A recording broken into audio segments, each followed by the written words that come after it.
कि सांसें चलती हैं बदन में हरकत नहीं होती,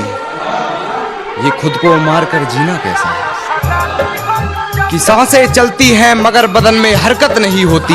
ये खुद को मारकर जीना कैसा है। और ये शराब मुझे मीठी लगती। डीजे संदीप राजनिकी मर जाई है दुआ कोहरी रब से तमकुली राज कुशीनगर सुनो मर जाई है दुआ कोहरी रब से मर जाई है दुआ कोहरी रब से मंगिया में से नुरा भरा ले हलू जब से मंगिया में से नुरा भरा ले हलू जब से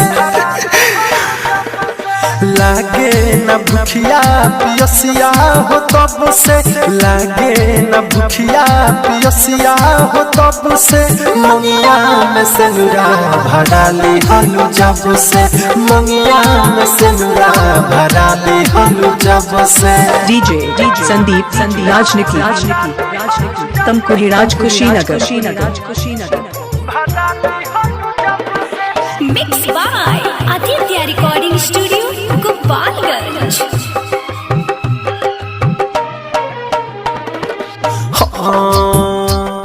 रोवत अखिया हरदम सुना सनम्बा कि पियलो से दारू ना होत गम कम्बा रोवत अखिया हरदम सुना सनम्बा कि पियलो से दारू ना होत गम कम्बा। ई कैसन जिंदगिया में बहल हवा तू ना गवलू सब दिहनी हम गवा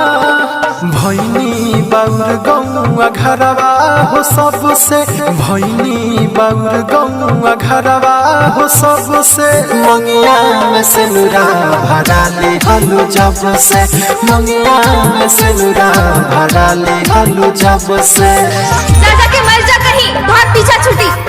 हम तो परेशान हो गए बारी धरा से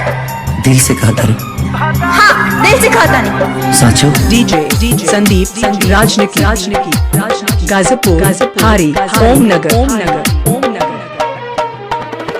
हाँ दुका जन बुरानी जियत कैसे बानी ई फाटल करे जावा हसियत कैसे बानी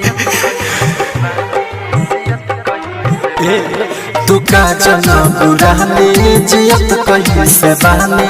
ई फाटल करे जावा हसियत कैसे बानी दीपक दीवाना हो गइल बर्बाद सुनो ये जान तहरा गइल के बाद प्रिंस तोहर नाम ले ले न लब से छोटे सिद्दीकी नाम ले ले न लब से मंगिया में से नुरा भरा ले हलू जब से मंगिया में से नुरा भरा ले हलू जब से।